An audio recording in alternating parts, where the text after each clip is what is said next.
ये है हिंदुस्तान उर्दू खबर। आप देख रहे हैं हिंदुस्तान उर्दू खबर टीवी। अस्सलामु अलैकुम वरहमतुल्लाहि वबरकातुहू। नाजरीन, आज आप हज़रात की खिदमत में एक ऐसी खबर लेकर हाजिर हुआ हूँ जिसका ताल्लुक मुस्लिम पर्सनल लॉ बोर्ड से है। हज़रत मौलाना खालिद सैफुल्लाह साहब रहमानी सदर all India Muslim personal law board और हज़रत मौलाना फजलुर रहीम साहब मुजद्ददी जनरल सेक्रेटरी बोर्ड ने अपने मुश्तरका बयान में पूरी मिल्लत इस्लामिया से अपील की है कि मुसलमान इस वक्त मुल्क में बहुत ही मुश्किल हालात से गुजर रहे हैं।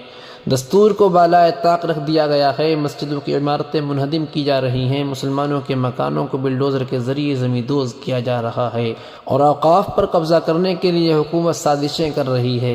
मुसलमानों के ख़िलाफ़ जो जराइम होते हैं उन पर हुकूमत कोई तवज्जो नहीं देती और मुसलमान अपने आप को तन्हा महसूस कर रहे हैं और उनमें ये एहसास बजा तौर पर पैदा हो रहा है कि हुकूमत उनको न सिर्फ ये कि इंसाफ देना नहीं चाहती बल्कि जुल्म को बढ़ावा देना चाहती है। ऐसे हालात में जब मुसलमान जुल्म से दो चार हों, कुनूत नाजिला पढ़ने की सुन्नत शरीयत में रखी गई है। खुद हुज़ूर अलैहिस्सलातु वस्सलाम ने भी कुनूत नाजिला पढ़ी है। इसलिए तमाम मुसलमानों से अपील की जाती है कि वो रमज़ान मुबारक के इस मुबारक महीने में कुनूत नाजिला पढ़ने का एहतमाम करें।